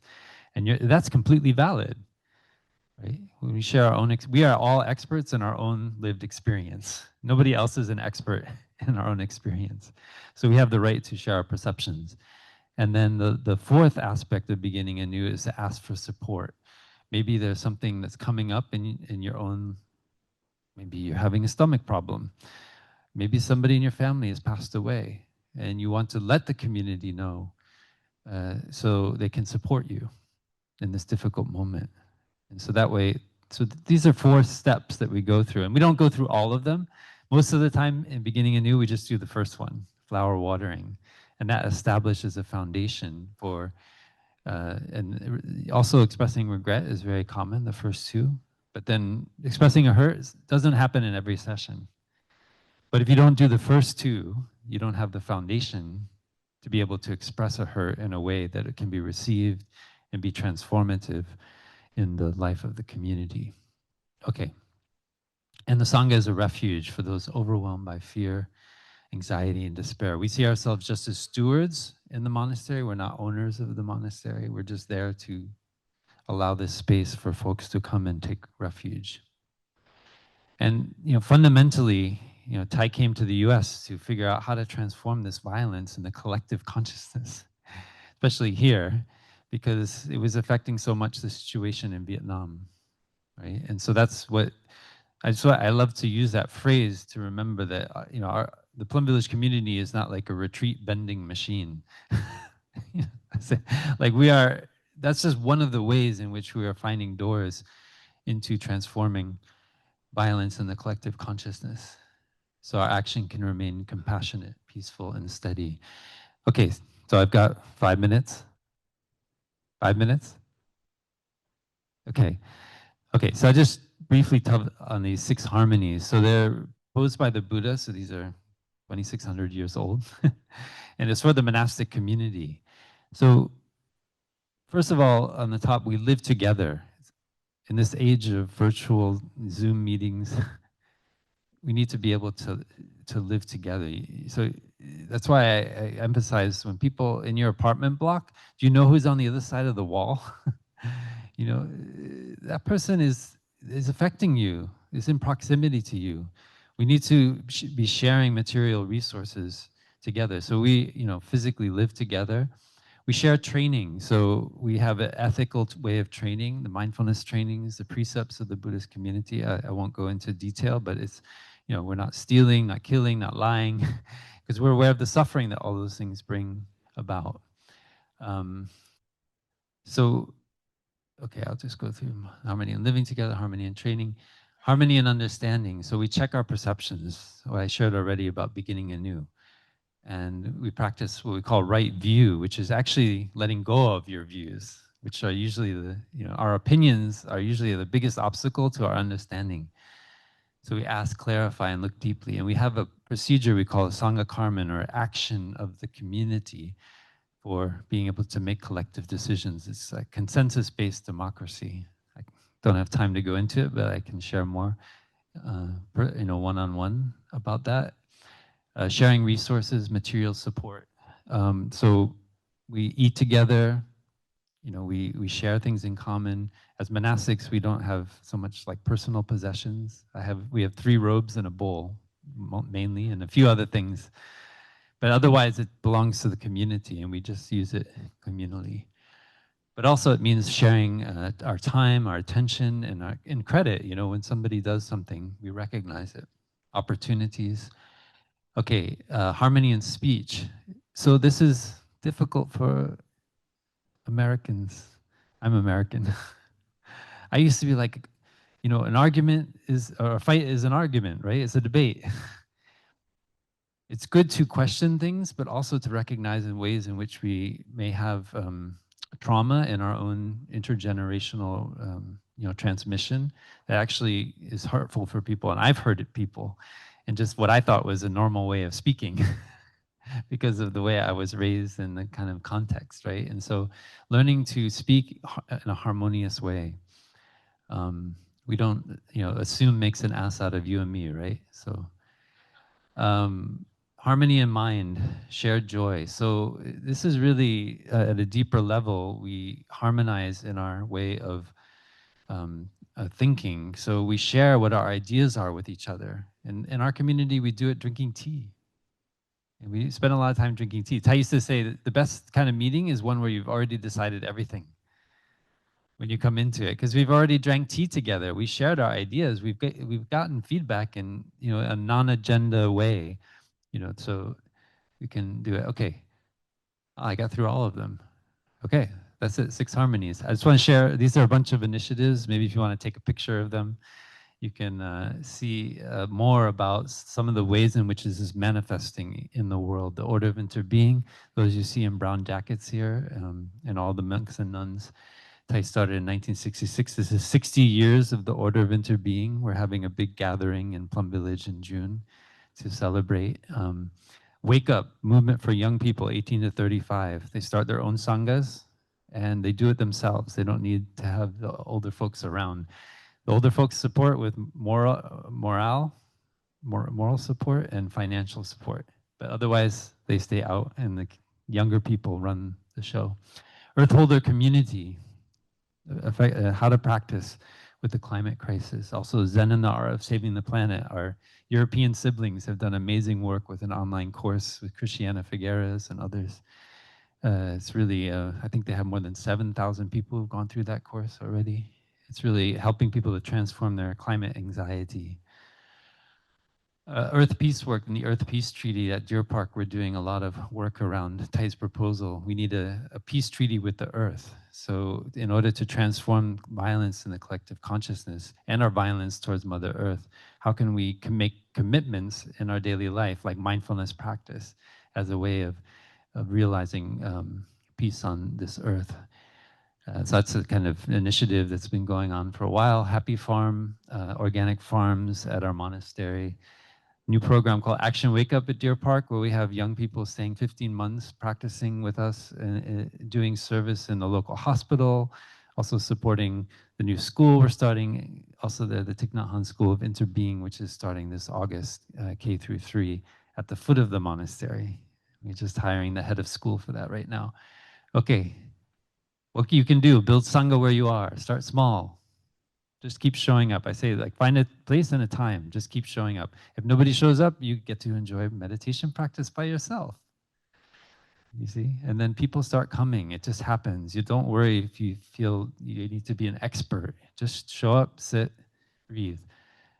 Begin with arriving is some ideas for starting a Sangha. You're beginning anew, and check in and rotate facilitation. No one leader. Okay, time to stop. One more picture. If you want to use the Plum Village app on your phone, there's some meditations that can help you in our local monasteries. Okay, thank you very much. Yeah. As we move into reflection, I welcome Dr. Eric Loucks. He is a researcher, a professor, another pioneer in the field of mindfulness. He works at Brown, is the head of that program. I hope I've done him justice in describing him. The title, he's going to infuse everything together. A Living Bridge, Integrating Contemplative Science and Practice. Welcome, Dr. Loucks. Right. Hello. Really nice to be here with you today. I think part of what I'm doing here is just helping synthesize the morning between the different talks, partly from the background of contemplative practices. I've been practicing in the Plum Village tradition for about 20 years, and I'm a member of the Order of Interbeing, but then also from the science perspective as professor of public health and medicine at Brown and director of the Mindfulness Center there. But even just giving you a little space now to synthesize too. We started off with Jon and then shifted through this entire arc of the different presentations, and I know it's like a lot. And so allowing us to synthesize now. Some of the evidence suggests that memories are formed not only from engaging in the present moment, but also reflecting on what we engaged. And that helps lay down the neural networks that actually last. So even just giving a little space to do that now about what popped forward for you this morning. I sometimes think of a quote from the Dalai Lama, which is, if you want others to be happy, practice compassion. If you want to be happy, practice compassion. We had a participant go through our mindfulness-based blood pressure reduction program who had fairly recently lost her husband, who she just adored. And she'd been going through a grief program in hospice for about 6 months and then was referred over to us. And when she came to our program, she shared with me that her heart felt like it was physically injured from the loss of her husband. And going through our program taught her elements not only of heart health, because she really had high blood pressure, but also self-kindness. And that she started during her lunch hours, for example, to do some mindful walks actually in the nature along a creek just where she worked. And she talked about how the program was like a spark that allowed her to transition into the next phase of her life and to see where joy and fulfillment emerged. And she ended up choosing to leave that job that was fairly stressful and started instead to work at a long-term care facility, particularly with a memory clinic for folks that were going through dementia and Alzheimer's. And she shared how it was the best job of her life, that these folks were really playful. And she had recently gotten like a hearing aid, and it was attached to her phone. So like when her phone rang, it would actually like talk with her, and she started telling some of the folks in the room that she could start to hear voices in her head. And one of the people there said, I wouldn't say that too loud around here if I were you. And so she talked about like how joy can really come through with that, and how compassion can be a way in to actually come closer to our suffering and to see what insights are there, and then to transform that suffering into the next phase of our life that often has joy. And often suffering, it can be two sides of the coin, that if we can really deeply understand the suffering, the joy and the happiness is just on the other side of the coin. And I think she was really able to embrace both sides of the coin in a non-dual way, as Jon often encourages us. I think we began today with Jon talking about like the four immeasurables, things like loving kindness and compassion, sympathetic joy and equanimity. And I often think of loving kindness as well wishes towards everyone, and compassion as well wishes particularly towards those who are suffering, including ourselves or others. And then sympathetic joy is actually well wishes towards those who are having good things happening in their lives. Well, equanimity acts as the rudder to keep us balanced, because we can get a bit off course if we go too far in the different directions. And so I appreciated Jon just naming that as we began. I think when I think about compassion, I often think of it as having a couple pieces to it. One is empathy, that's been talked about a lot, and that Chris Germer shared about skillfully. And another piece that can couple with compassion is like the desire to act, so that it's not just feeling the pain or suffering of others, but it coupling with the desire to act. And that desire to act has to be actually linked with prajna, or which is a Pali word for wisdom. So some of us have been hearing maybe about what's called, like, say, toxic empathy. This idea that we can get empathy induced in us. I sometimes find one of the common good examples is, say, advertisements, particularly video advertisements, where they're now increasingly trying to induce emotions in us. And one of those emotions could be empathy, and then link it to something they want us to purchase. And so that could be an example of toxic empathy if we're invoking empathy and then linking that desire to act in a way that actually doesn't have that much wisdom.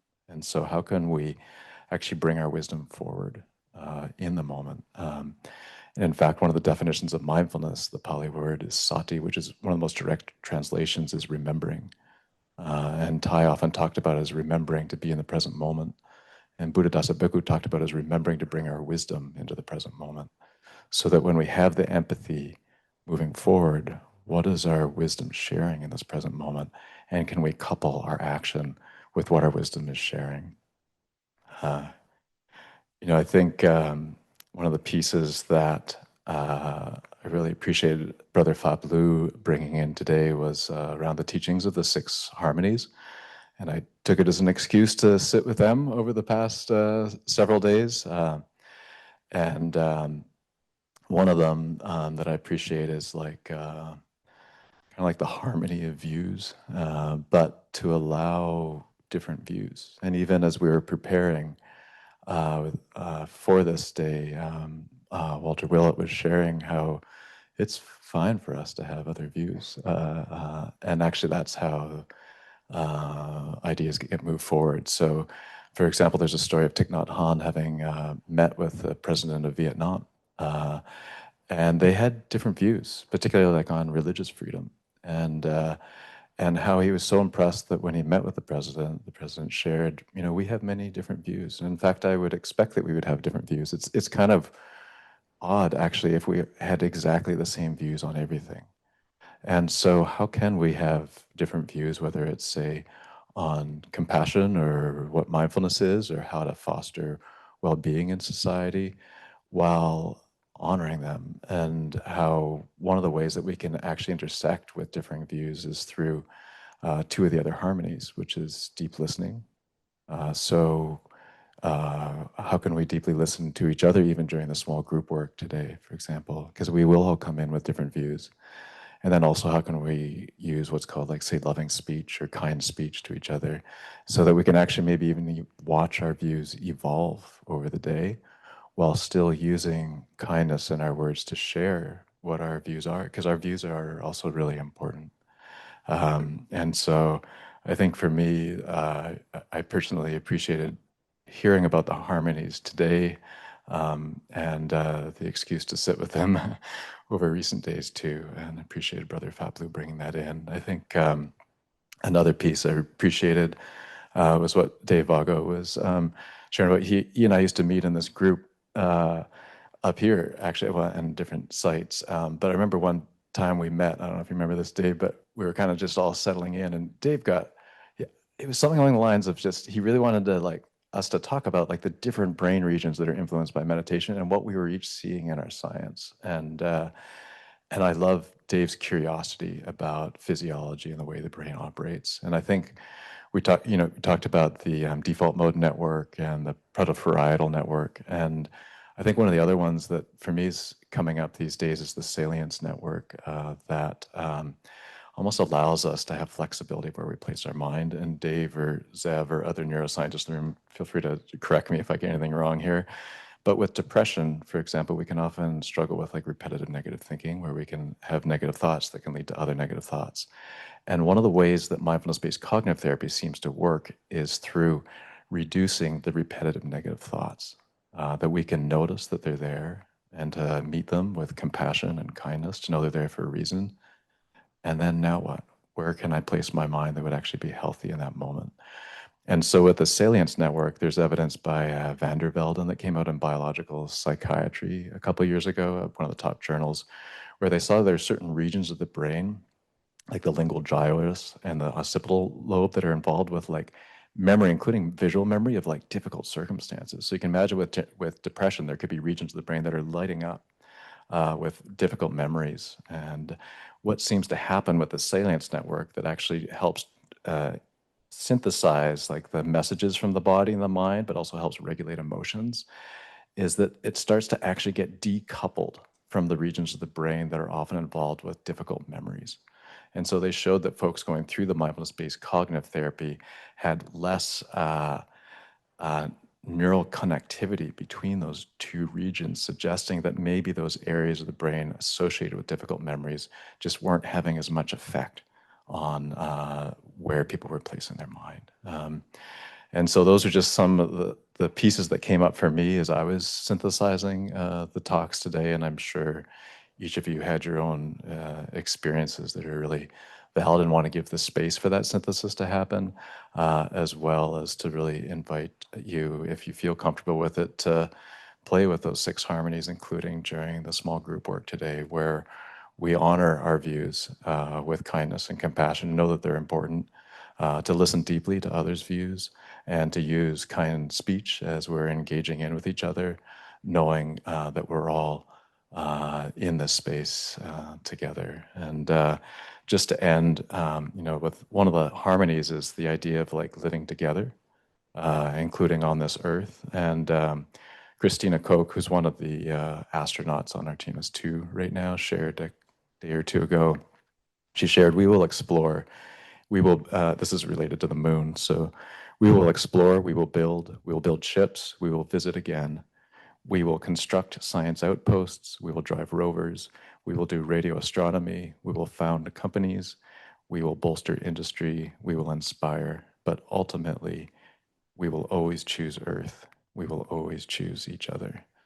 And this idea that wherever we go, wherever we explore, that we all are here living together on this earth and in this community, and as many have used the term in this Sangha,